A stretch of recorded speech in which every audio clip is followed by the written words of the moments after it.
Uma mulher gritava desesperada, enquanto a amante de seu marido, cega pelo ciúme, a obrigava a ajoelhar-se e lhe cortava o cabelo com uma máquina elétrica. Entre risadas cruéis e soluços abafados, o sangue e os fios de cabelo caíam sobre o mármore gelado. Mas ela não sabia que tudo estava sendo gravado pelas câmeras de segurança. Horas depois, o pai da vítima, um poderoso empresário do setor de agronegócio, assistia ao vídeo com fúria contida. Naquele instante, ele jurou que a mulher que humilhou sua filha pagaria um preço inimaginável. Esta não era apenas uma história de traição, mas de justiça e redenção, onde a dor se transforma em força, e um pai se torna a tempestade que destruirá todas as mentiras. Deixe seu comentário, curta e inscreva-se para descobrir o que acontecerá a seguir, porque você não vai acreditar no final.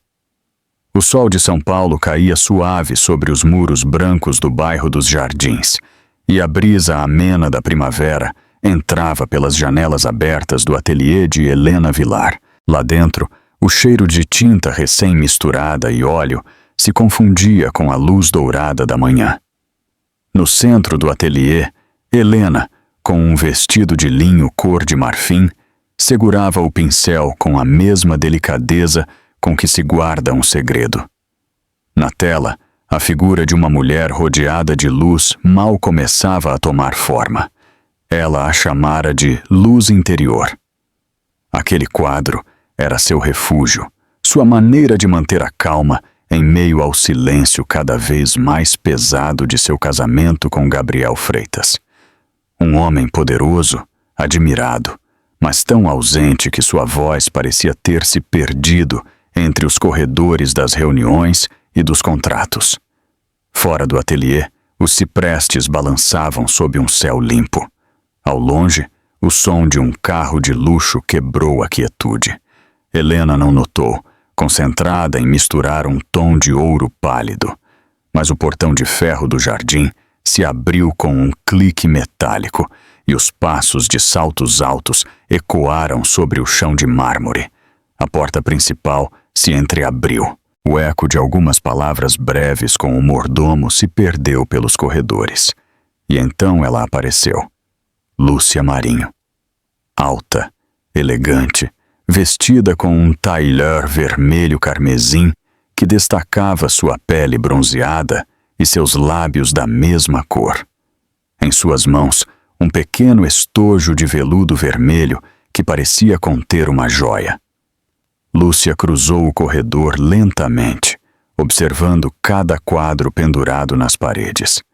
Seu olhar parou em uma fotografia de Gabriel e Helena, sorrindo em um evento de caridade. Em seus olhos acendeu-se uma faísca amarga. Ela empurrou suavemente a porta do ateliê e, com um sorriso que parecia um corte, falou: "Com licença, posso entrar?" Helena levantou a vista, surpresa. "Claro, mas a senhora procura alguém?" perguntou com cortesia. Lúcia avançou alguns passos e deixou o estojo sobre a mesa. "Sim, procuro o senhor Freitas. Trouxe algo para ele." Helena franziu o senho levemente. "Meu marido não está em casa. Talvez pudesse deixar comigo."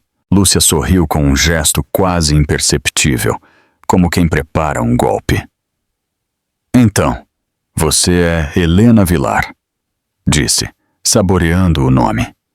"Ouvi muito sobre você, a esposa perfeita, a artista discreta, a joia de São Paulo." Helena tentou manter a calma. "Nos conhecemos?" perguntou. Lúcia encolheu os ombros. "Não, mas seu marido e eu compartilhamos algumas conversas interessantes. Ele é fascinado por arte, sabia? Embora ultimamente prefira as peças mais vivas." Helena compreendeu a intenção e sua respiração se tornou mais lenta. Guardou o pincel com cuidado, limpou as mãos com um pano e virou-se para a intrusa. "Creio que houve um mal-entendido. Não sei quem você é, mas não tenho direito de falar assim na minha casa." Lúcia fingiu surpresa. "Minha casa? Que curioso! Pensei que esta casa também pertencesse a quem a sustenta. O silêncio caiu como uma laje. A brisa que vinha da Marginal Pinheiros parou nas cortinas. Helena tentou manter a compostura. Vou pedir que se retire, disse em voz baixa. Lúcia se aproximou da mesa, abriu o estojo e mostrou o conteúdo. Um aparelho de metal brilhante que refletia a luz do meio-dia. Era um cortador de cabelo prateado, de design elegante com uma inscrição gravada. Para cortar o que não serve mais. O olhar de Helena se endureceu. Não entendo o que isso significa, murmurou. Lúcia ligou o aparelho.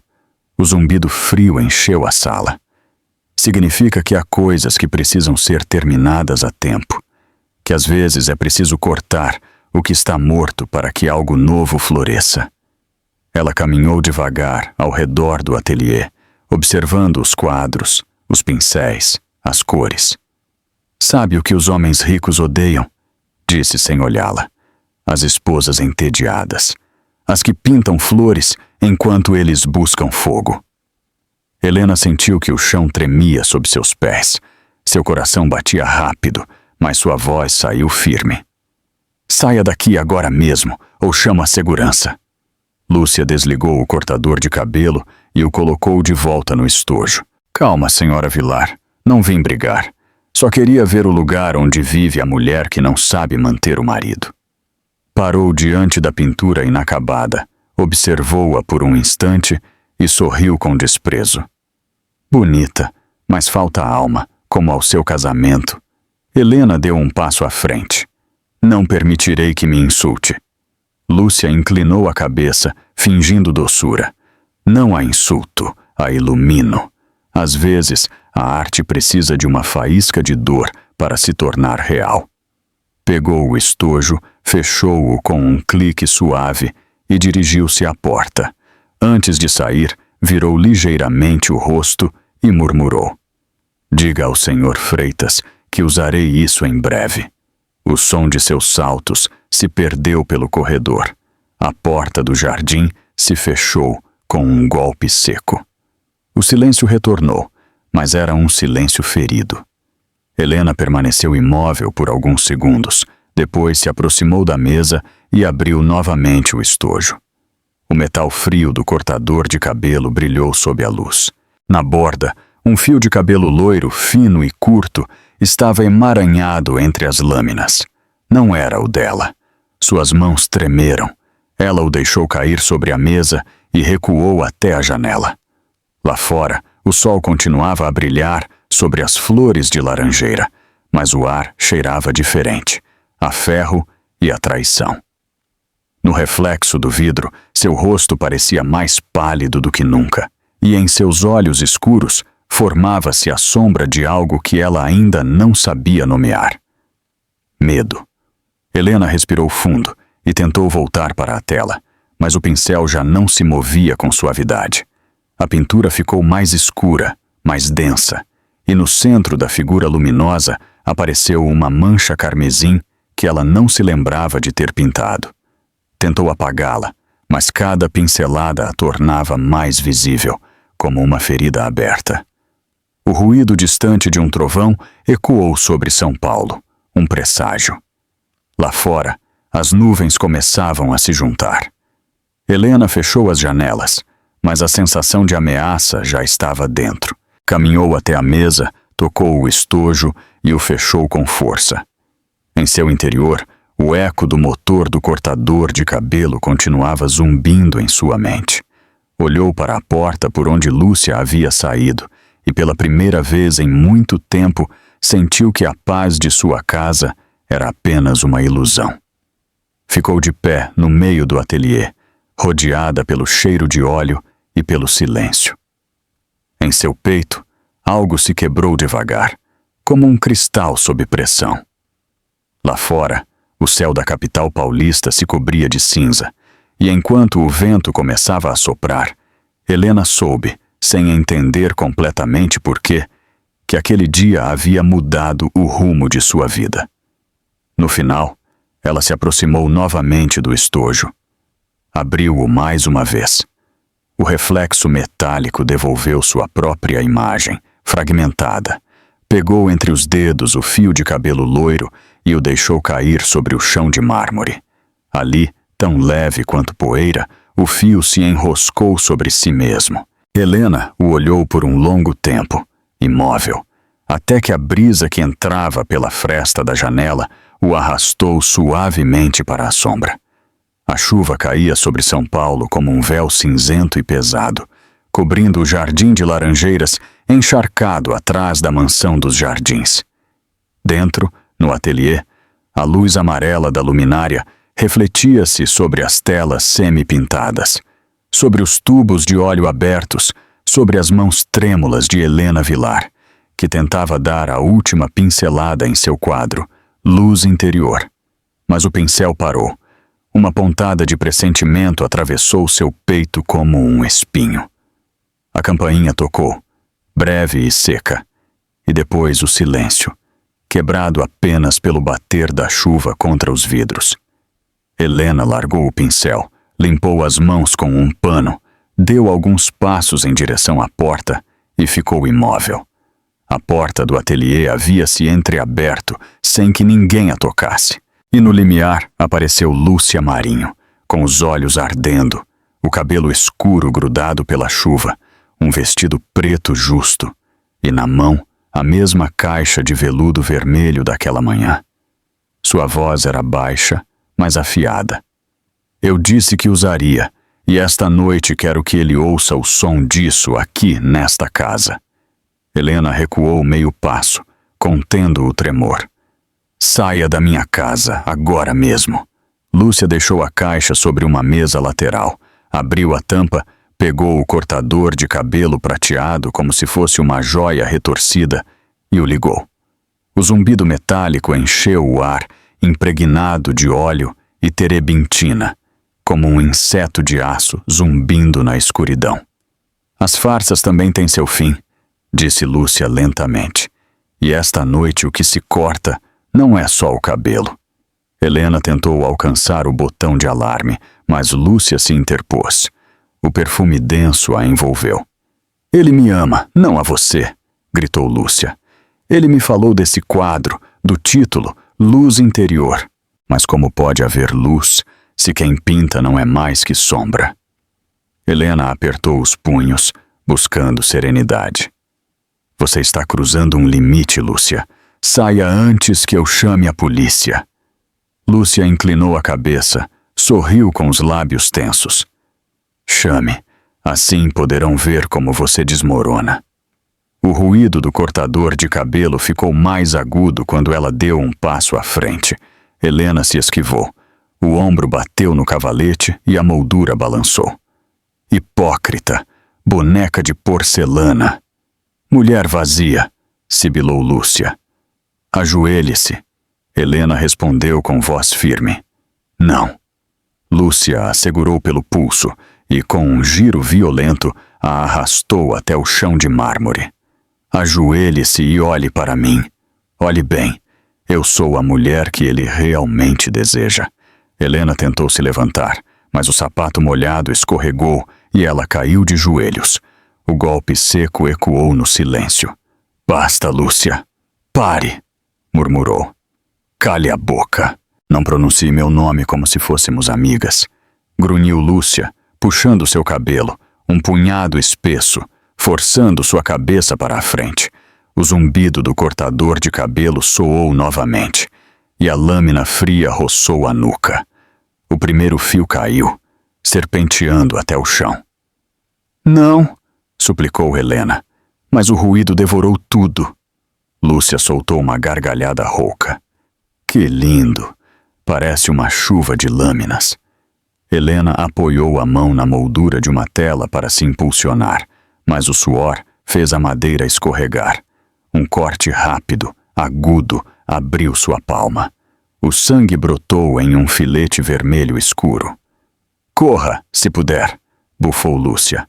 Mas olhe para você, anjo de óleo, toda a sua pintura de mentira. O zumbido se misturou com o cheiro de metal quente e de sangue fresco. Os fios de cabelo caíam um após o outro, grossos, emaranhando-se sobre o mármore brilhante. Helena tentou se desvencilhar, os braços tremendo, deixando um rastro carmesim no chão. Você não vai ganhar, Lúcia, disse com um fio de voz. Você só está mostrando seu medo.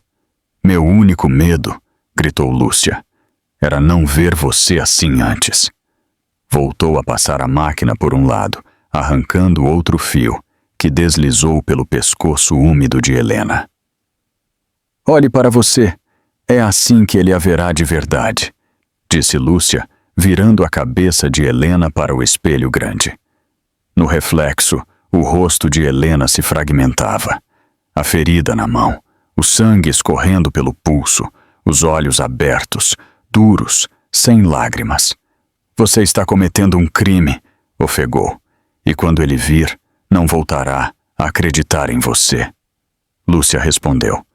Ele só precisa da verdade nua, e esta é a verdade. Seu cabelo, seu orgulho, sua vida falsa. Puxou com força. Um som áspero encheu o ar, como um grito estrangulado.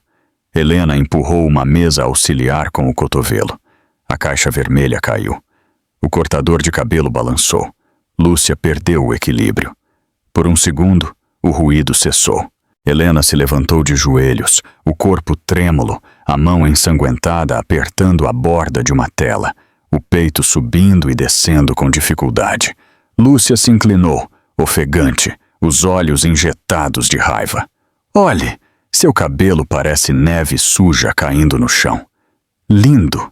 Ela o recolheu e ligou novamente o cortador de cabelo. O som, agora mais brutal. Não se aproxime, advertiu Helena, mas Lúcia já a havia alcançado. O contato do metal na pele foi uma pontada. Outro fio se desprendeu, caindo sobre o pescoço. Ele saberá quem você é, murmurou Lúcia. E você também, respondeu Helena, sem desviar o olhar do espelho, uma mulher devorada por seus ciúmes, sem nada além do ruído de uma máquina. A frase a atravessou como um prego. Lúcia a esbofeteou. Um golpe seco, suficiente para torcer seu rosto. Helena fechou os olhos por um instante. Depois os abriu serena, como se o medo tivesse se esgotado. Não temo você, Lúcia, disse. Temo no que você se transformou. Com a mão esquerda buscou o interruptor de alarme na parede. Lúcia notou e torceu seu pulso. Helena conteve um gemido. Ninguém virá salvá-la esta noite, sibilou Lúcia. E amanhã, São Paulo rirá de sua cabeça mutilada. Lá fora, o trovão explodiu outra vez. Os vidros vibraram. Uma rajada de luz branca partiu o quarto em dois. No canto superior, uma pequena luz vermelha piscava. A câmera de segurança gravava em silêncio. Lúcia não viu, perdida em seu próprio frenesi. Helena sim, e seu coração deu um salto entre desespero e lucidez. Murmurou quase sem voz. Meu Deus, proteja-me. Então ouviu-se outro som, diferente da chuva ou da máquina. O giro de uma fechadura na entrada, passos firmes e úmidos avançando pelo corredor, o vento frio entrando por trás. A porta do ateliê se abriu de repente. Uma figura masculina parou no limiar. Lúcia girou bruscamente, o cabelo desgrenhado, os olhos acesos.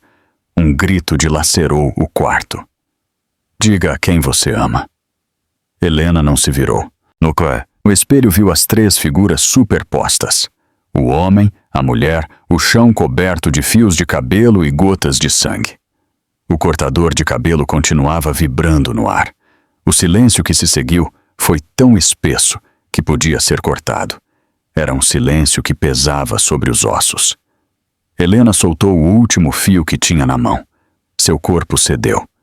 Os joelhos tremeram.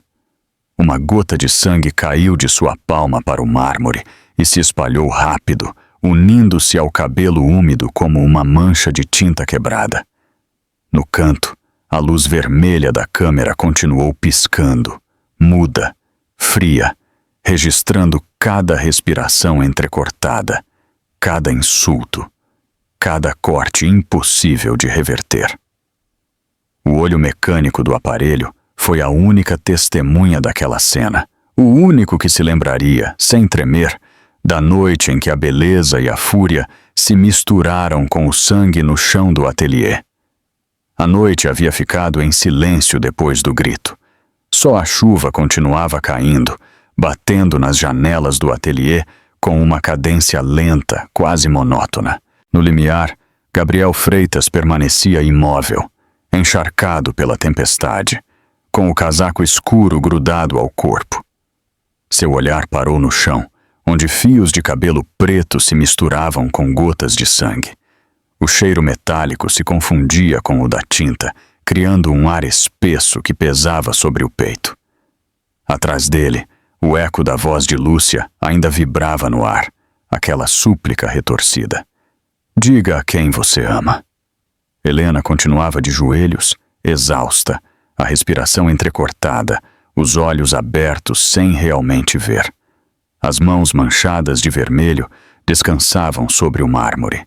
Um fio mais curto que os outros caía sobre sua testa, grudado na pele úmida. Gabriel deu um passo à frente, sem desviar o olhar dela.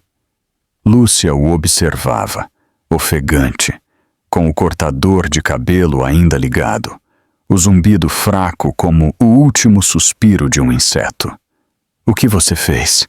perguntou ele finalmente, a voz tão baixa que mal se distinguia do som da chuva. Lúcia sorriu, trêmula, com uma faísca de loucura no olhar. "O que você queria, Gabriel? Tirei a máscara dela. Mostrei ao mundo quem ela é de verdade." Gabriel se aproximou devagar, sua sombra envolvendo a figura de Helena. "Apague isso", ordenou, sem elevar o tom. Lúcia hesitou, mas a autoridade em sua voz a obrigou a obedecer. O silêncio se tornou ainda mais denso quando a máquina se apagou. Helena levantou a cabeça com esforço e seus olhos se cruzaram por um instante com os dele. Naquele segundo não havia palavras, apenas o reflexo de uma ferida compartilhada, embora por razões distintas. Gabriel viu o sangue, a pele rasgada em sua mão, e algo se quebrou dentro dele.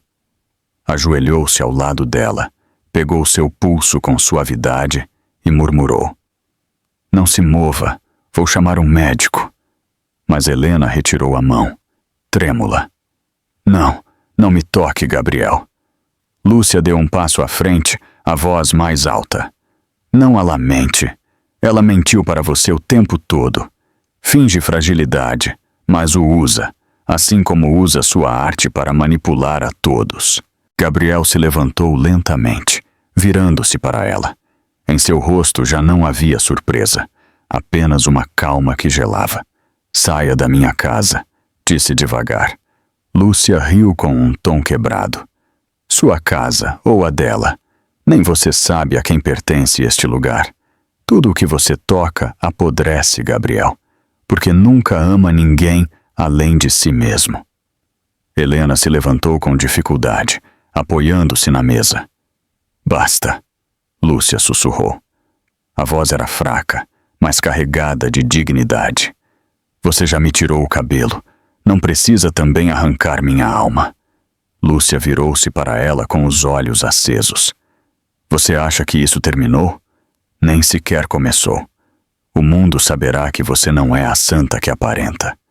Helena a olhou com uma tristeza que doía mais do que qualquer golpe. "Não preciso que o mundo acredite em mim. Só preciso poder dormir sem medo." Gabriel avançou um passo, interpondo-se entre as duas. "Lúcia, vá embora antes que eu perca a paciência." Ela sorriu, à beira das lágrimas. "Paciência? Não lhe resta nada, Gabriel. Você é um covarde que se esconde atrás de seu dinheiro. Não tem a coragem de escolher." Ele fechou os olhos por um momento, respirou fundo e, ao abri-los, olhou para ela com uma frieza absoluta. "Eu a avisei. O golpe foi seco, não físico, mas moral." Gabriel virou-se, pegou seu telefone e discou sem hesitar: "Segurança! Venham ao ateliê!" Imediatamente. Lúcia soltou uma gargalhada amarga.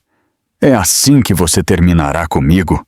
Que conveniente deixar que outros limpem sua bagunça. O som de passos apressados ecoou do corredor e 2 seguranças entraram sob o olhar gelado de Gabriel. Acompanhem-na para fora, ordenou. Lúcia recuou um passo, buscando algo de humanidade em seus olhos. Gabriel, você não pode fazer isso comigo. Eu fiz por você, por nós. Mas ele não respondeu. Os seguranças a pegaram pelos braços e a resistência dela foi mais teatral do que real. Você se arrependerá, gritou enquanto a arrastavam para a porta. Tudo o que você esconde virá à luz, e quando isso acontecer, ninguém o salvará. A porta se fechou com um golpe surdo. O silêncio voltou, acompanhado apenas pelo murmúrio da chuva. Helena continuava imóvel, a respiração trêmula. Gabriel se aproximou devagar, pegou uma manta do sofá e a cobriu com cuidado sobre seus ombros. Perdoa-me, murmurou. Nunca imaginei que chegaria tão longe. Helena não olhou para ele. Seus olhos se perdiam no reflexo do chão, onde o sangue se misturava com os fios escuros. Você acha que as feridas se curam com palavras? Disse sem levantar a vista. Gabriel sentou-se à frente dela, a voz baixa, sem defesas. Não, mas não sei como começar a reparar isso. Eu não sou o homem que você merecia, Helena. Ela levantou a cabeça lentamente, observando-o. O rosto de Gabriel parecia mais velho, cansado. O brilho arrogante de sempre havia se apagado. Não me diga isso agora, respondeu ela, porque agora não preciso de promessas. Preciso de silêncio. A tempestade diminuía lá fora e o relógio antigo do corredor marcava a meia-noite. Gabriel se levantou, apagou a luminária principal, deixando apenas a luz tênue do janelão. Vou ligar para o médico, insistiu. Helena negou com a cabeça. Não, a única coisa que preciso é ficar sozinha. Ele hesitou, mas assentiu. Ao virar-se para a porta, um último olhar cruzou entre eles. Uma ponte invisível, cheia de tudo o que não havia sido dito. Quando ele saiu, Helena ficou sozinha no ateliê. Caminhou até o espelho e se contemplou. Seu reflexo era quase irreconhecível. O cabelo irregular, a pele pálida, uma linha de sangue seca na bochecha. Mas em seus olhos havia algo novo, algo firme. Acendeu a luminária de mesa e olhou ao redor. No canto, a câmera de segurança ainda piscava com sua luz vermelha. Aproximou-se, pegou uma cadeira, levantou-a com as 2 mãos e a deixou cair com força sobre o aparelho. O plástico se quebrou em pedaços. O silêncio foi total. Já basta, murmurou. Não mais testemunhas. Deixou-se cair no chão, apoiando as costas contra a parede, abraçando os joelhos. A chuva continuava caindo, mas agora soava diferente, mais suave, como se a cidade inteira respirasse aliviada. Em algum lugar do andar superior, uma porta se fechou. Helena fechou os olhos, e pela primeira vez em muito tempo não pensou no passado nem na dor, mas em algo novo, desconhecido, a possibilidade de recomeçar. A manhã seguinte amanheceu cinzenta sobre São Paulo. O vento havia limpado o ar, mas dentro da mansão ainda flutuava o cheiro metálico do medo. O ateliê permanecia fechado e nenhum empregado se atrevia a cruzar o limiar. Só Helena Vilar se movia dentro, recolhendo em silêncio os restos da noite anterior. Cada fio no chão era um lembrete do que havia perdido, mas também do que havia sobrevivido. Em um canto, o espelho quebrado refletia sua figura incompleta, o cabelo irregular, a pele pálida, os olhos cansados. Lá fora, o jardim ainda estava úmido. As flores de laranjeira, amassadas pela chuva, exalavam um aroma doce e triste. Helena abriu as janelas para deixar a brisa entrar, e por alguns segundos o silêncio lhe pareceu quase humano. Na mesa, a tela de luz interior continuava ali, inacabada, coberta de manchas de tinta seca e de algo mais escuro. Com um pano limpo, ela começou a limpar as bordas. Cada movimento era lento, medido, como se quisesse apagar o passado com as mãos. Gabriel apareceu na porta sem se anunciar. Sua voz soou rouca, quebrada por uma noite sem sono. Helena, precisamos conversar. Ela não se virou. Não há nada a dizer, respondeu. Ele entrou devagar, observando os pedaços do espelho, as pegadas secas no mármore. Chamei a polícia. Lúcia será interrogada hoje. Há provas. E o vídeo do sistema de segurança. Helena largou o pano sobre a mesa. O vídeo? Murmurou, sem olhá-lo. Gabriel assentiu. Sim, gravou tudo. Foi brutal. Ela o interrompeu, virando-se pela primeira vez. Apague-o, Gabriel. Ele piscou, surpreso. O quê? Helena avançou alguns passos, a voz mais firme. Não quero que ninguém veja isso. Não quero me tornar uma vítima para a imprensa, nem um espetáculo para seus advogados. Já basta de dor exposta como troféu. Gabriel passou a mão pelo rosto. Helena, esse vídeo é a única prova do que ela lhe fez. Sem ele, ela poderia ficar livre. Então que fique livre, replicou ela, porque eu não penso em viver acorrentada a uma gravação. Prefiro meu silêncio. Por um momento, nenhum falou. O relógio do corredor marcou as 9. O som metálico do ponteiro de segundos encheu o ar. Gabriel suspirou. Não entendo como você pode protegê-la depois do que ela fez. Helena o olhou, os olhos escuros, tranquilos. Não a protejo. Protejo a mim mesma. O que aconteceu ontem à noite não me define, Gabriel. E se você realmente quer me ajudar, deixe que eu o enterre aqui, onde começou. Ele baixou o olhar. Havia uma mistura de culpa e admiração em seu gesto. Você sempre foi mais forte do que pensei, admitiu. Não, corrigiu ela. Apenas aprendi a resistir em silêncio. Helena voltou-se para a tela, pegou o pincel, mergulhou-o em uma cor ocre quente e começou a pintar novamente. Gabriel ficou observando-a em silêncio. Cada traço que ela dava parecia devolver algo que a noite lhe havia roubado.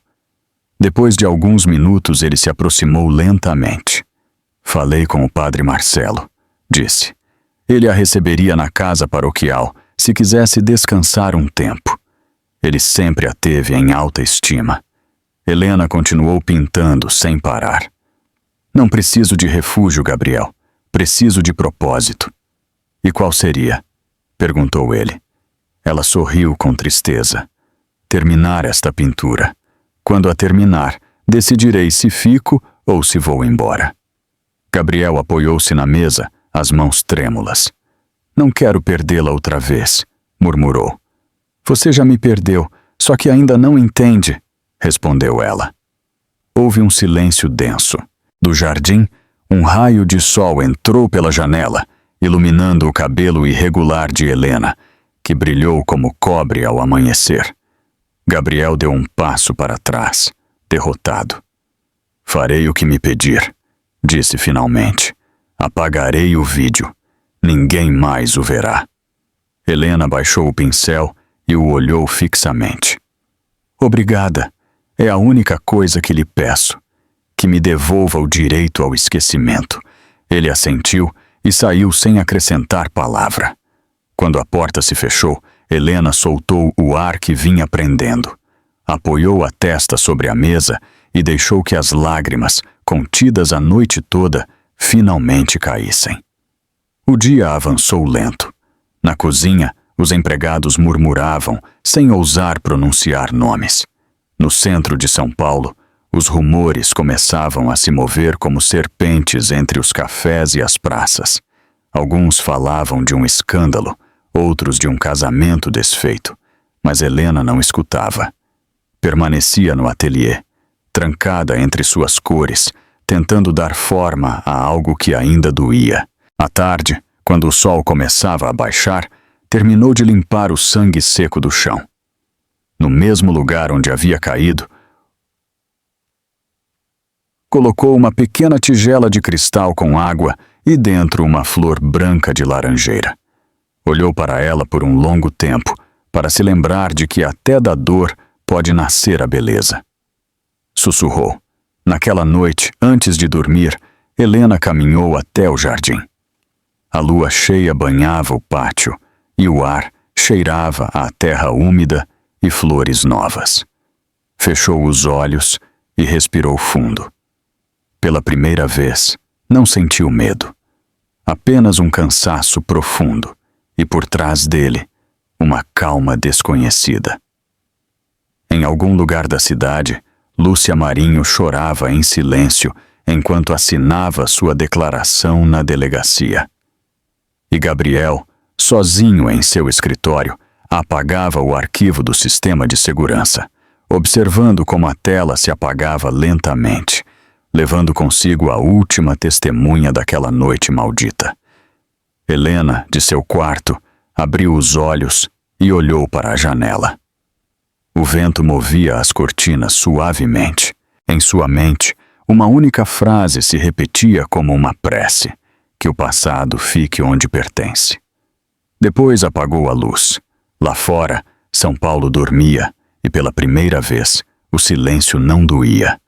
O sol da tarde caía oblíquo sobre as ruas de paralelepípedos de São Paulo, banhando a cidade em tons dourados.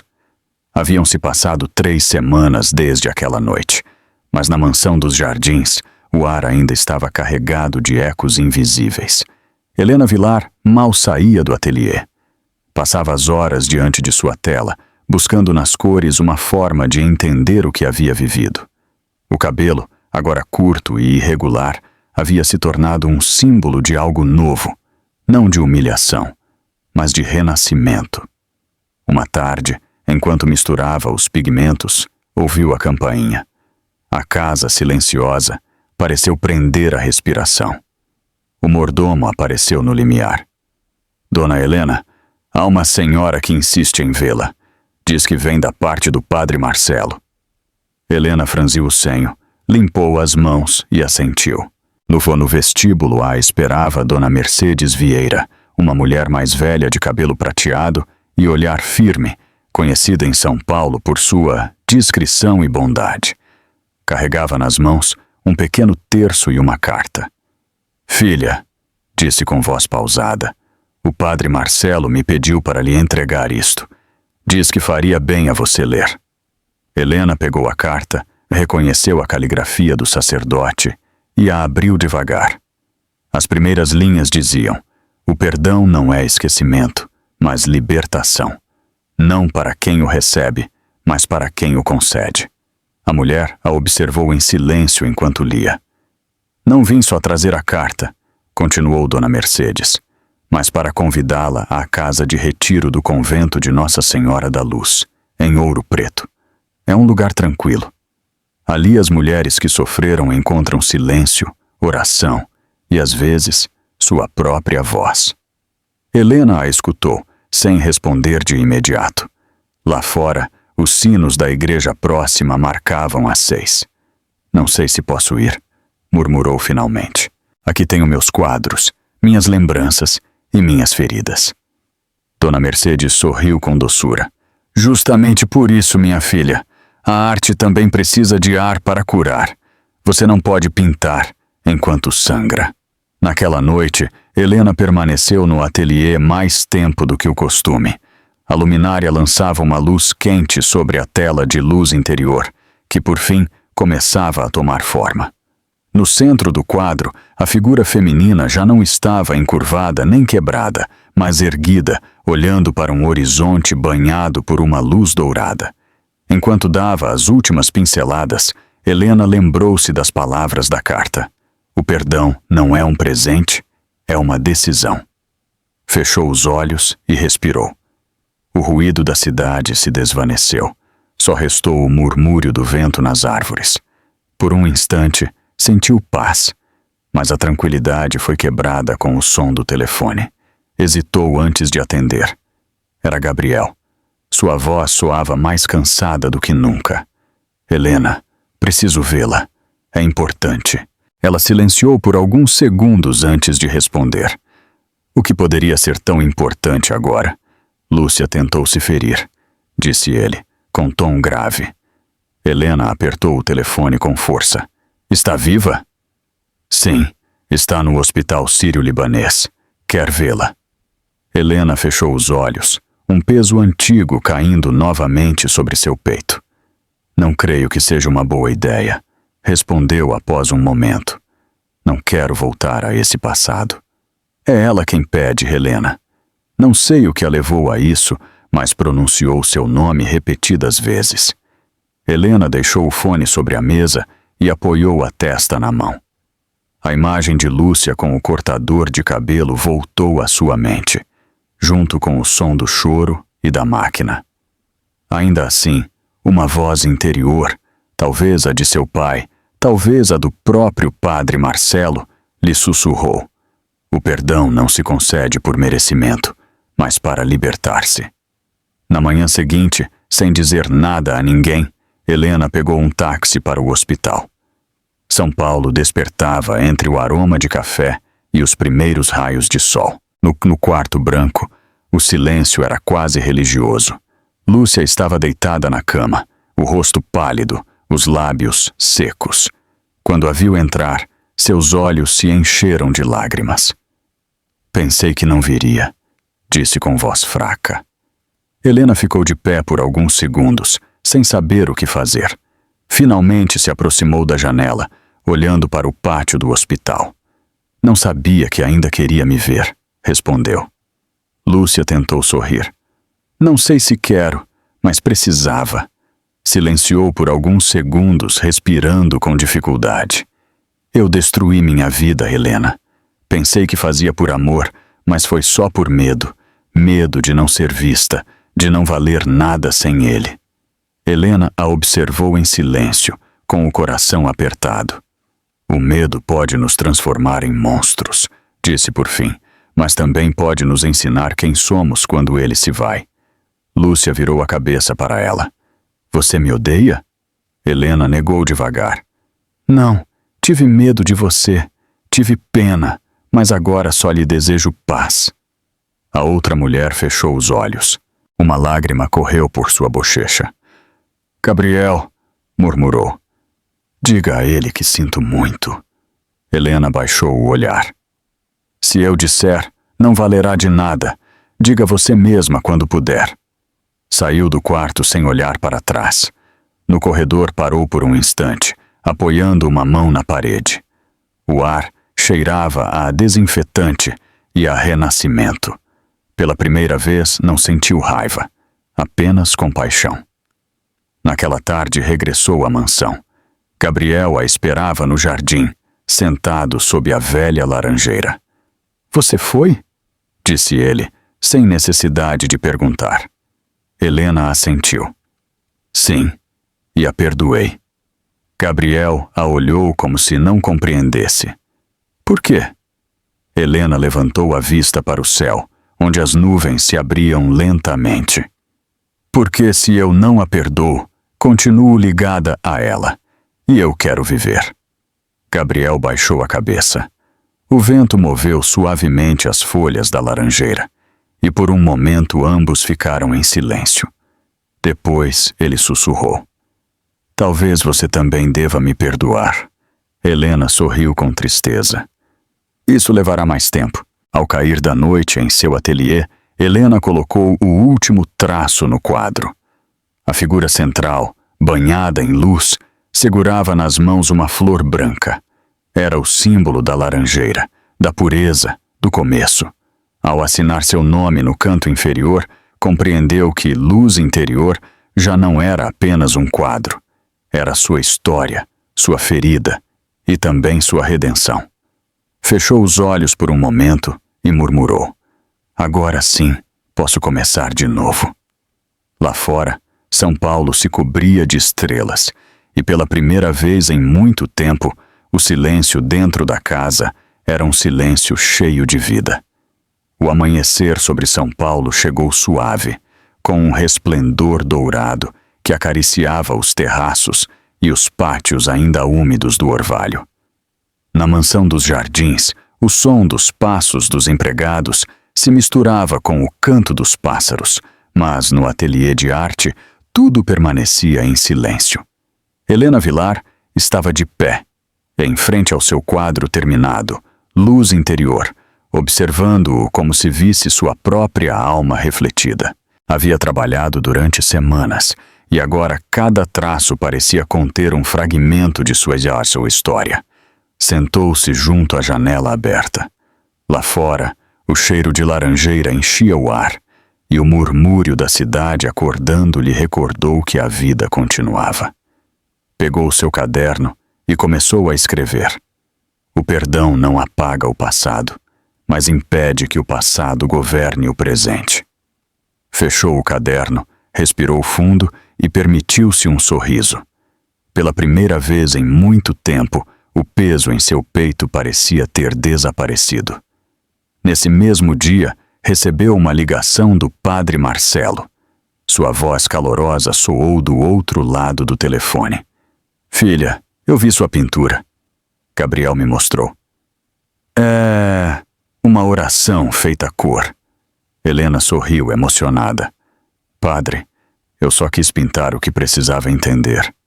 "E você conseguiu", respondeu ele. "Mas agora chega o momento de compartilhar. A paróquia organizará uma exposição beneficente na próxima semana. Eu gostaria que Luz Interior fosse a peça central." Helena ficou em silêncio por alguns segundos. "Expor?" perguntou. "Sim", confirmou o sacerdote. "Não para mostrar o que você sofreu, mas para mostrar que você continua viva." Aquela proposta a inquietou. Durante dias, ela duvidou. Temia voltar a ser o centro dos olhares, o objeto de comentários, a mulher do escândalo. Mas algo dentro dela, talvez a mesma força que a havia feito sobreviver, sussurrava que ela devia fazê-lo. Assim, ela aceitou. Quando chegou o dia da exposição, o entardecer tingia São Paulo de cobre e rosa. A igreja de Nossa Senhora do Brasil estava cheia de gente. Artistas, vizinhos, curiosos e jornalistas. Gabriel estava lá também, discreto, com um terno escuro, de pé no fundo da nave. Ele não a via há dias. Quando Helena entrou, um murmúrio percorreu a sala. Vestia um vestido branco simples, sem joias, o cabelo curto penteado para trás, o olhar sereno. Caminhou devagar entre os quadros expostos, até chegar ao seu. O padre Marcelo tomou a palavra. Esta obra se chama Luz Interior. Não é apenas um quadro, é o testemunho de como a fé e o amor podem reconstruir o que a dor destrói. É a história de uma mulher que escolheu perdoar, não porque esqueceu, mas porque quis viver. O silêncio que se seguiu foi profundo. Helena olhou sua pintura. No centro, a figura feminina se erguia sob um raio de luz, segurando uma flor branca. Não era só ela. Eram todas as mulheres que haviam renascido depois do medo. Depois da inauguração, as pessoas se aproximaram para felicitá-la. Alguns choravam. Outros simplesmente a olhavam com respeito. Gabriel esperou até o final. Quando todos se foram, aproximou-se com passos lentos. "Não sabia se viria", disse Helena sem olhá-lo. "Nem eu", respondeu ele, mas precisava vê-la assim, livre. Ela sorriu levemente. "Não sou livre por completo, mas estou aprendendo." Gabriel a observou por alguns segundos, como se quisesse lembrar de cada detalhe daquele momento. "Helena, eu irei para Brasília por uns meses", disse. "Preciso colocar meus assuntos em ordem, vender a empresa, começar de novo. Talvez tarde demais, mas quero fazer direito." Helena o olhou pela primeira vez em muito tempo com uma calma que não conhecia. "Fico feliz em ouvir isso", murmurou. "Não pelo que você foi, mas pelo que ainda pode ser." Ele deu um passo mais perto. E você? Ela olhou para o altar iluminado por velas. Eu também irei, respondeu. Para Ouro Preto, em Minas Gerais, para a casa de retiro que Dona Mercedes me recomendou. Quero ensinar pintura lá, ajudar outras mulheres a encontrarem sua voz. Já não me interessa fugir, mas sim compartilhar o que aprendi. Gabriel assentiu, os olhos brilhando com uma mistura de orgulho e tristeza. Suponho que seja um adeus, disse. Helena negou devagar. Não, Gabriel, é um encerramento. Adeus é para quem esquece, e eu não esqueço, apenas deixo ir. Um silêncio suave os envolveu. As luzes do templo se refletiam nos mosaicos, e o murmúrio distante da cidade parecia uma canção antiga. Gabriel estendeu a mão. Helena hesitou um instante, depois a pegou. Obrigada por vir, disse ela. Obrigada por me deixar vê-la renascer, respondeu ele. Saíram juntos para o átrio. A noite paulistana estava fresca e o céu limpo. Caminhavam devagar, sem pressa. Em frente à igreja, uma menina vendia flores. Helena comprou uma flor de laranjeira, e a colocou no botão do paletó de Gabriel. Para você se lembrar de que mesmo as coisas pequenas podem cheirar a esperança, disse. Ele sorriu, com um brilho sincero que há anos não mostrava. Minutos depois, despediram-se com um abraço breve, sem promessas. Helena ficou no átrio enquanto ele se afastava pela rua de paralelepípedos. Observou-o se perder entre as luzes, e em seu peito não havia vazio, mas gratidão. Naquela noite, regressou para casa e guardou seus pincéis em uma caixa de madeira. Fechou a tampa, como quem fecha um capítulo. Depois se debruçou na sacada. A cidade dormia sob o resplendor dourado dos postes de luz, e um ar novo, limpo, entrou pela janela. Obrigada, murmurou, sem saber a quem falava exatamente. Talvez a Deus, talvez a vida. Na parede, a pintura de luz interior brilhava debilmente com a luz da lua, e no silêncio do quarto, pela primeira vez, São Paulo lhe pareceu um lugar onde podia ficar sem medo. O trem para Ouro Preto avançava entre campos dourados e colinas cobertas de oliveiras. Helena olhava pela janela, absorta no movimento da paisagem. Havia passado um mês desde a exposição e desde sua despedida com Gabriel. Em sua bagagem levava apenas o essencial. Alguns pincéis, um caderno de esboços e a pequena flor de laranjeira que havia guardado dentro de um livro. Ia a caminho do convento de Nossa Senhora da Luz, o retiro onde começaria uma nova etapa como professora de arte para mulheres. Não buscava redenção nem consolo, apenas paz. O convento se localizava nos arredores da cidade histórica, cercado de ciprestes e campos abertos. Quando o táxi a deixou em frente ao portão de pedra, o ar cheirava a lavanda e terra molhada. Uma mulher mais velha, de rosto sereno e olhos claros, a recebeu com um sorriso. Bem-vinda, filha. Sou irmã Beatriz, a encarregada da casa. Helena assentiu com gratidão. Venho para ensinar, mas também para aprender, disse. A freira a conduziu pelos corredores silenciosos, onde a luz do meio-dia se filtrava em feixes dourados. Aqui não ensinamos a esquecer, explicou a irmã. Ensinamos a lembrar sem dor. Os primeiros dias transcorreram em calma. Helena levantava-se cedo, ajudava no jardim e passava as tardes com as alunas, mulheres de diferentes idades que buscavam recomeçar suas vidas. Algumas haviam sobrevivido à violência, outras ao abandono. Todas compartilhavam o mesmo desejo: voltar a se olhar sem medo. No ateliê, o cheiro de terebintina e tinta nova enchia o ar.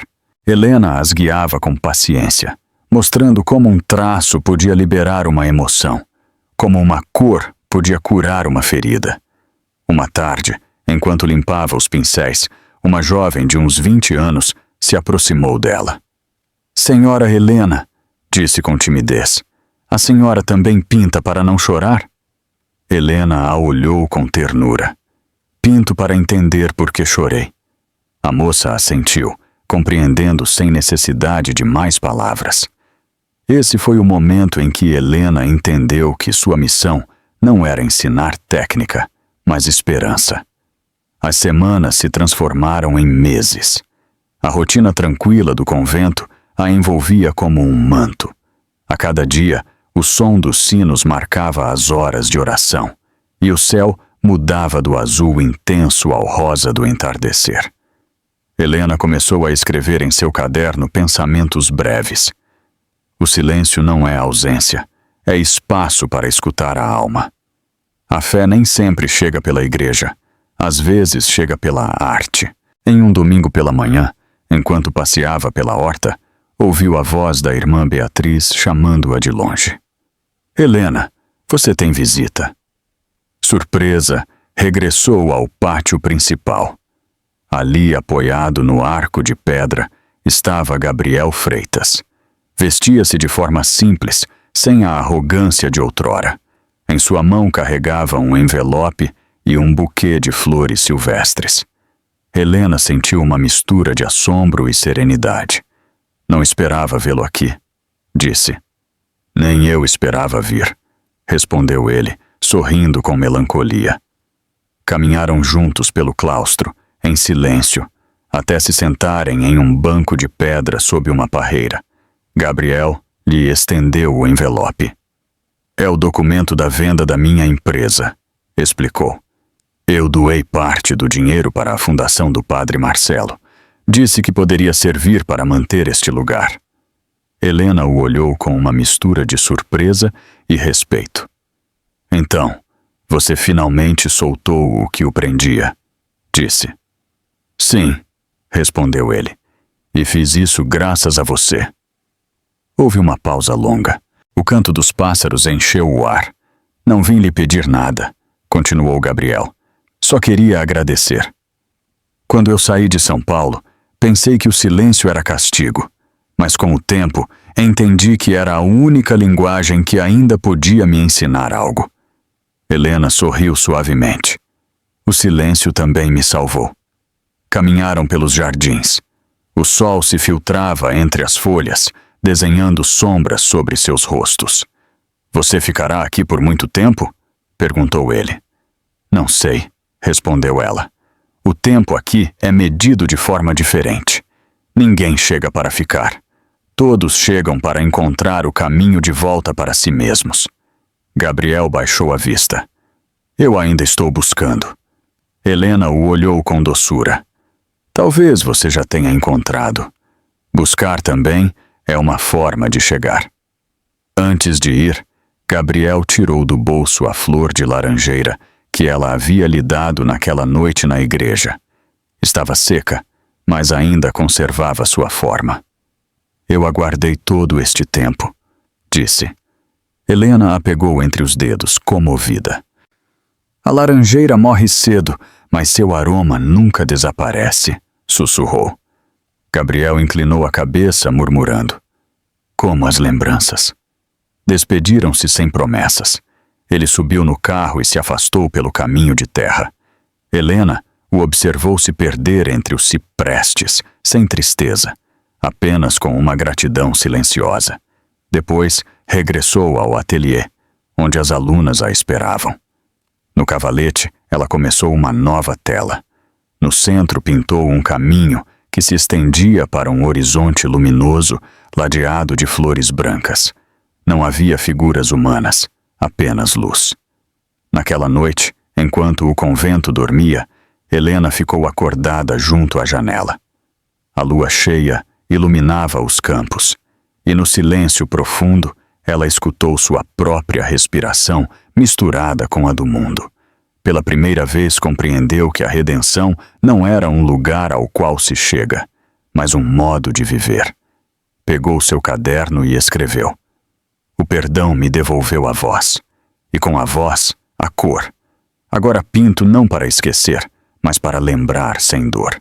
Fechou o caderno e sorriu. No fundo do jardim, Os sinos começaram a tocar para anunciar a meia-noite. O eco se estendeu pelos corredores do convento, suave, quase maternal. Helena fechou os olhos e no silêncio soube que a luz que havia buscado por tanto tempo já estava dentro dela. O verão chegou a Ouro Preto com um calor dourado e persistente. No convento de Nossa Senhora da Luz, as horas pareciam mais longas e o ar cheirava a jasmim e a pão recém-assado. Helena Vilar havia encontrado na rotina daquele lugar um equilíbrio sereno. Seus dias começavam ao amanhecer, quando a luz mal rosava os muros antigos do claustro, e terminavam ao anoitecer, quando o céu se tingia de vermelho sobre os olivais. Nesse silêncio constante, sua alma havia aprendido a respirar. As alunas do ateliê cresciam em número e em confiança. Algumas vinham de cidades próximas só para pintar por algumas horas com ela. Havia mulheres jovens e mais velhas, cada uma com uma história marcada pela perda, pela culpa ou pela esperança. Helena as observava com paciência, vendo em cada traço a coragem de quem decide continuar vivendo. A arte não se trata de beleza, repetia-lhes, trata-se de verdade. E quando via que uma delas conseguia plasmar na tela algo honesto, sorria com aquela alegria tranquila que não precisa de aplausos. Uma tarde de julho, enquanto ensinava a misturar cores, uma visitante inesperada apareceu no portão do convento. Era Dona Mercedes Vieira, vestida de linho claro, elegante e firme, com o sol refletindo em seu cabelo prateado. Helena largou os pincéis e se aproximou. Não pensei em vê-la tão cedo novamente, disse surpresa. Nem eu a você, filha, respondeu a mulher. Mas trago notícias. Lúcia Marinho morreu. Helena ficou em silêncio, sentindo como o ar se tornava mais pesado. Quando? Perguntou após um momento. Há 3 dias. Encontraram-na sem vida em seu apartamento em São Paulo. Uma overdose. O padre Marcelo celebrará uma missa pequena, sem imprensa nem público. Dona Mercedes a observou com compaixão. Pensei que você deveria saber. Helena baixou o olhar, os dedos tremendo levemente sobre o avental manchado de tinta. Morreu sozinha, murmurou, mais para si mesma do que para sua visitante. Sim, confirmou Dona Mercedes, mas talvez em paz. Às vezes, a morte também é uma forma de descanso. Naquela noite, enquanto o convento dormia, Helena permaneceu acordada. Sentou-se junto à janela, olhando as luzes distantes de Ouro Preto. Pensou em Lúcia, em sua fúria, sua fragilidade, seu desespero por ser amada. Não podia odiá-la. Não depois de tudo. No silêncio da noite sussurrou. Que o céu a receba com a ternura que lhe faltou em vida. Na manhã seguinte, pediu permissão à irmã Beatriz para se ausentar por um dia. Pegou um trem cedo para São Paulo. A viagem foi longa e silenciosa. Quando a paisagem mudou do verde para o ocre, soube que estava de regresso a uma cidade que já não lhe pertencia.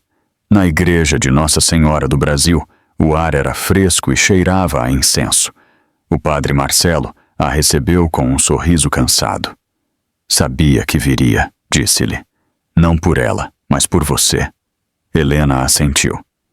Não vim para perdoar, padre, respondeu. Vim para me despedir. O caixão era simples, coberto com flores brancas. Não havia mais de 5 pessoas. Helena se aproximou, depositou uma pequena flor de laranjeira sobre a madeira e murmurou. Você foi parte da minha dor, mas também do meu renascimento. Que Deus lhe deu que aqui você não soube encontrar. As palavras saíram suaves, sem rancor. O padre Marcelo, do altar, proferiu uma homilia sobre a fragilidade da alma humana, sobre a necessidade de amar mesmo aqueles que nos ferem. Helena escutou em silêncio, e quando os sinos tocaram, sentiu uma calma profunda percorrer seu corpo. Ao sair da igreja, o sol brilhava sobre as ruas de paralelepípedos. A cidade era a mesma, mas ela já não era. Caminhou sem rumo, passando por lugares que antes conhecia. O café onde costumava ler, a praça onde pintava retratos de crianças, o mercado onde comprava flores para seu ateliê. Tudo parecia menor, mais distante. Em uma esquina, um músico de rua tocava um violão e cantava uma velha canção brasileira. Helena parou para escutá-lo. Na letra, falava de perdão e de regresso, e ela sentiu que aquela canção também era sua. À tarde, visitou pela última vez a Casa dos Jardins. A fachada continuava igual, embora as janelas estivessem fechadas e o jardim descuidado. A porta se abriu com um rangido familiar.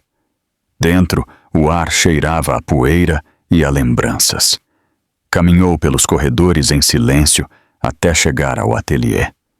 O cavalete vazio continuava no mesmo lugar. Tocou a madeira com a ponta dos dedos e uma onda de nostalgia subiu ao seu peito. Em uma estante encontrou um pequeno caderno que pensava ter perdido. Seu diário antigo. Abriu-o e leu as primeiras palavras que havia escrito meses atrás. Pintar é minha maneira de não desaparecer. Sorriu com tristeza, mas também com gratidão. Quando saiu, o céu se tingia de violeta. Fechou a porta com cuidado, deixando a chave na caixa de correio, como quem entrega um capítulo terminado. Pegou um táxi de regresso à estação. Enquanto o carro avançava pelas avenidas, olhou uma última vez as luzes de São Paulo refletidas no Rio Pinheiros. Não sentiu tristeza, apenas uma gratidão silenciosa. Naquela noite, de volta a Ouro Preto, entrou no ateliê vazio. O cheiro de tinta e madeira a envolveu como um abraço. Sentou-se em frente a uma tela nova, completamente em branco. Por um longo tempo não fez nada. Depois, com mão firme, traçou uma linha de luz dourada no centro. Era o começo de algo novo. Ao amanhecer, o convento se encheu de canto de pássaros. Helena largou os pincéis, abriu as janelas e respirou fundo. Ouro Preto despertava entre montanhas, e o sol iluminava os muros do convento, como se todo o passado tivesse sido perdoado. Em voz baixa, disse para si: eu voltei para casa. E pela primeira vez em muitos anos, sentiu que era verdade. O outono chegou cedo a Ouro Preto, tingindo os campos de tons ocres e dourados. No convento de Nossa Senhora da Luz, as folhas caíam lentas sobre o claustro, e o ar fresco trazia consigo o aroma do pão e da lenha.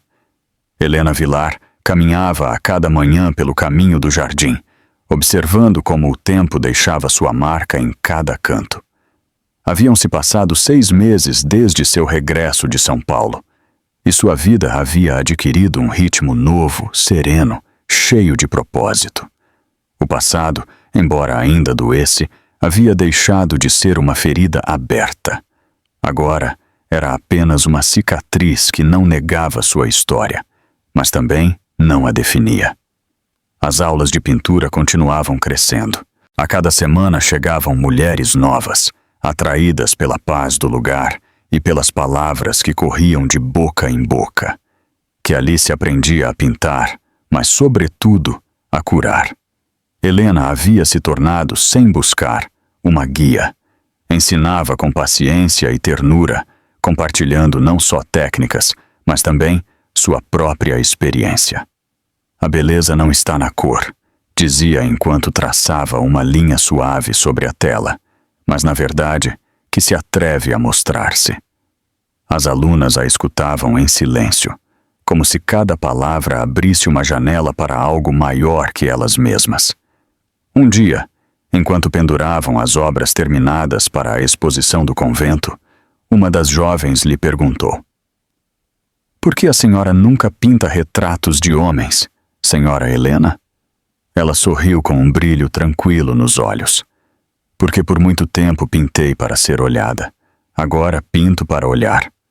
A jovem assentiu sem entender completamente, mas aquela frase ficou gravada.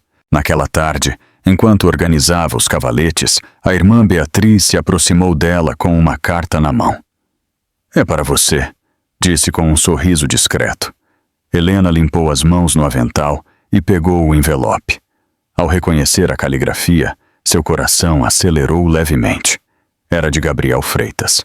Abriu-a devagar, sentando-se junto à janela.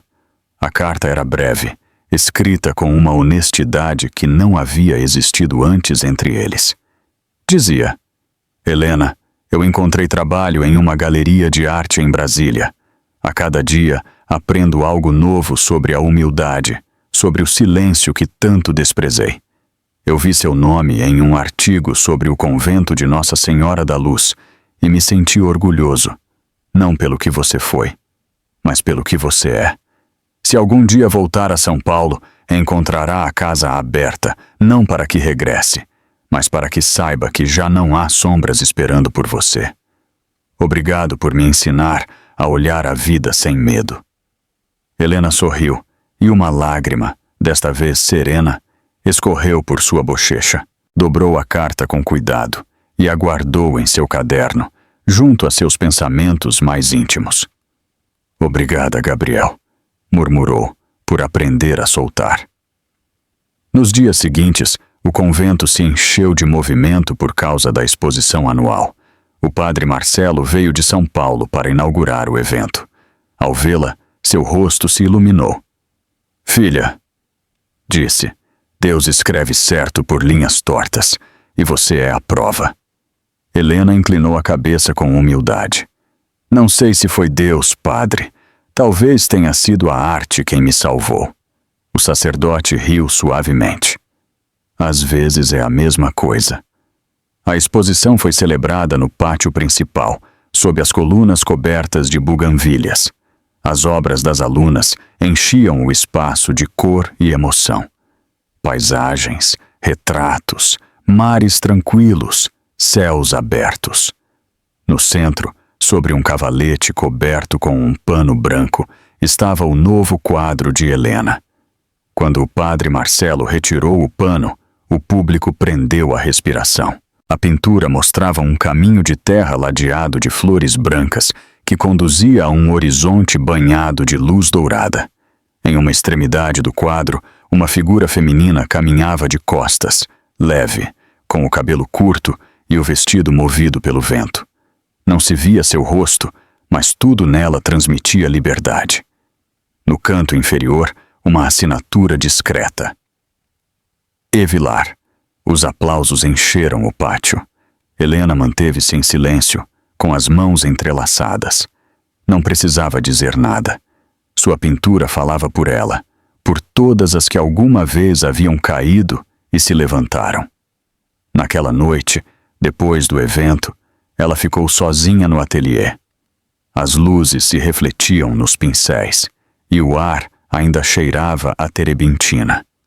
Abriu seu caderno e escreveu: "Aprendi que o amor nem sempre se encontra em quem lhe promete o mundo, mas em quem lhe permite ser. Que o perdão não é um gesto, mas uma forma de liberdade. E que a família, às vezes, é construída com as almas que você encontra no caminho." Lá fora, o vento outonal soprava entre os ciprestes. Helena apagou as luminárias, deixando apenas a luz da lua entrar pela janela. Aproximou-se de seu quadro e o contemplou pela última vez naquela noite. Em seu interior, algo se acomodou definitivamente. A voz do passado, aquela que por tanto tempo a havia atormentado, desvanecia-se como um eco distante. Na manhã seguinte, antes de começar as aulas, desceu ao jardim e colheu uma flor de laranjeira. Colocou-a entre as páginas do caderno, junto à carta de Gabriel. "Para lembrar", disse em voz baixa, "que a luz sempre volta, mesmo depois da tempestade." Quando as alunas começaram a chegar, o ateliê se encheu de risadas, de cores, de vida. Helena as observou um instante da porta, respirou fundo e sentiu que, por fim, estava onde devia estar. O sol começou a se elevar sobre as montanhas, iluminando os muros do convento. Os sinos tocaram, claros, puros. E nesse momento Helena compreendeu que sua história não terminava ali, que cada dia seria uma nova tela, uma oportunidade de pintar com esperança. Ela sorriu, pegou um pincel e com voz firme disse: "Vamos começar." O inverno chegou com suavidade a ouro preto, cobrindo os telhados com uma névoa leve que parecia envolver tudo em um véu de nostalgia. No convento de Nossa Senhora da Luz, os dias se encurtavam e o ar cheirava a madeira úmida e a sopa quente. Helena Vilar caminhava a cada manhã pelo claustro, com um cachecol de lã cinza em volta do pescoço e uma xícara de café nas mãos. Gostava de ouvir o som da água na fonte central, ver como o vapor saía de sua boca ao respirar. Era um som vivo, uma prova de que continuava aqui, presente, em paz consigo mesma. Haviam-se passado quase 2 anos desde aquele dia em São Paulo, em que tudo mudou. Às vezes lhe parecia um sonho distante, outras vezes uma lembrança nítida como se tivesse ocorrido ontem. Mas já não doía. Aprendeu que a dor não desaparece, apenas muda de forma, se torna mestra. Sua vida havia se enchido de pequenas coisas. O cheiro do óleo de linhaça no ateliê, as risadas das alunas, as cartas ocasionais de Gabriel de Brasília, sempre cheias de respeito e carinho. Em uma delas, ele lhe escreveu: "Eu descobri que o perdão não se pede, se demonstra. Obrigado por me ensinar a fazê-lo sem palavras." Naquela manhã, a irmã Beatriz entrou no ateliê com um sorriso. "Helena, eu tenho uma proposta para você", disse enquanto sacudia a neve do hábito. "O padre Marcelo quer levar sua exposição itinerante a várias cidades. Acredita que seus quadros podem inspirar outras mulheres fora daqui." Helena a olhou surpresa. "Uma exposição? Pelo Brasil todo?" "Sim", respondeu a freira.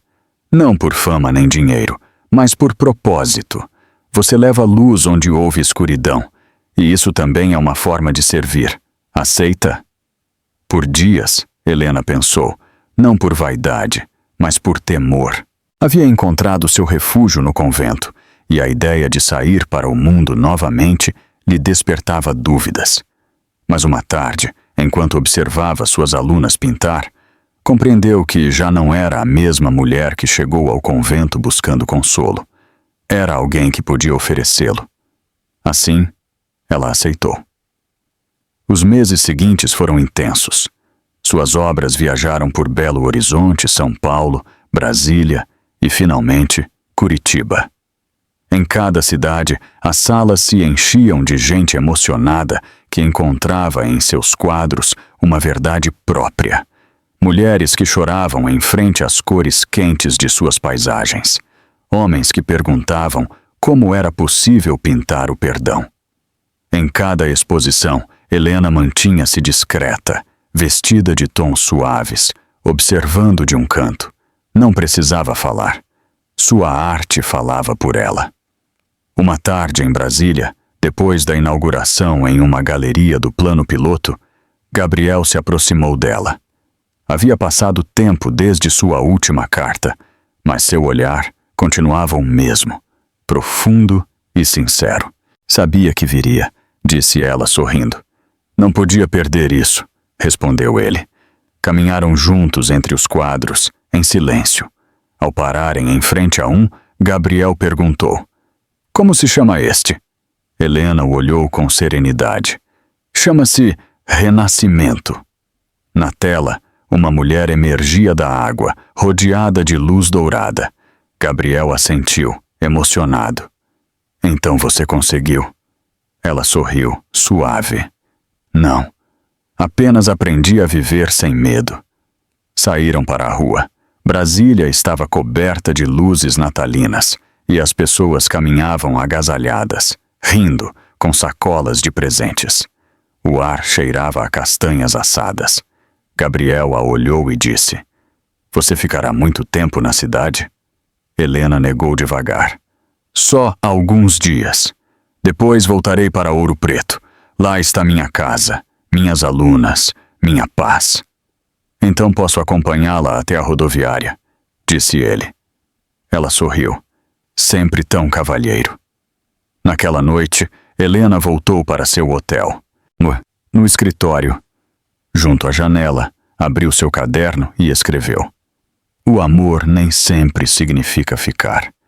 Às vezes significa deixar que o outro caminhe com sua própria luz." Fechou o caderno e ficou olhando a cidade iluminada, agradecida por tudo o que havia aprendido, inclusive pelo que havia doído. Dias depois, regressou para Ouro Preto. O convento a recebeu com o som dos sinos e o cheiro de pão recém-assado. As alunas a abraçaram emocionadas, contando-lhe como haviam continuado pintando durante sua ausência. No ateliê, sobre a mesa, esperava a um envelope com o selo da arquidiocese. Era uma carta do padre Marcelo. "Querida Helena, seus quadros chegaram mais longe do que você imagina. No Rio de Janeiro, várias igrejas querem expor sua série, Luz Interior. Dizem que em cada traço se sente a presença da graça. Tenho certeza de que isso é só o começo." Helena sorriu e guardou a carta em seu livro de notas. Depois, se aproximou do cavalete e começou uma nova tela. Nela, pintou um amanhecer sobre o Oceano Atlântico. O mar, sereno. O céu, aceso de esperança. No horizonte, uma gaivota voava livre, enquanto os primeiros raios do sol iluminavam o ateliê, murmurou: "Obrigada, meu Deus, por me dar uma nova oportunidade." O inverno seguiu seu curso e, com ele, uma paz profunda se assentou em seu coração. Nas noites frias, sentava-se junto à lareira, lendo as cartas de suas alunas, que já haviam partido para outros lugares, levando sua mensagem consigo. Sabia que sua missão não era grande pelo ruído, mas pelo eco que deixava nos corações dos outros. Uma tarde, enquanto o sol caía sobre os morros de Minas, Helena saiu para o pátio. As flores de laranjeira ainda não haviam florescido, mas o ar prometia seu regresso. Fechou os olhos e escutou o canto dos pássaros. Pensou em tudo o que havia vivido: a dor, a queda, o amor, o perdão, e compreendeu que não havia perdido nada, apenas havia aprendido a amar de forma diferente. Ao entrar no convento, a irmã Beatriz a chamou da porta. "Helena, você está preparando o jantar? Venha, as meninas a esperam." Ela sorriu e respondeu: "Já vou." Subiu as escadas com passos tranquilos e, por um instante antes de apagar as luzes do ateliê, olhou seu último quadro. No centro brilhava uma frase que havia escrito com um pincel fino: "A luz do perdão não vem de fora. Nasce da alma que aprende a amar sem condições." Lá fora, a noite de Ouro Preto se encheu de sinos, e enquanto o eco se perdia entre os muros antigos, Helena Vilar compreendeu, afinal, que sua história não era a da dor, mas a de uma mulher que encontrou na arte, na fé e no amor a maneira mais pura de renascer. A história de Helena não é sobre a vingança, mas sobre a alforria da alma. Ela nos ensina que o maior poder não reside em destruir quem nos feriu, mas sim em recusar-se a ser destruído pelo que nos fizeram.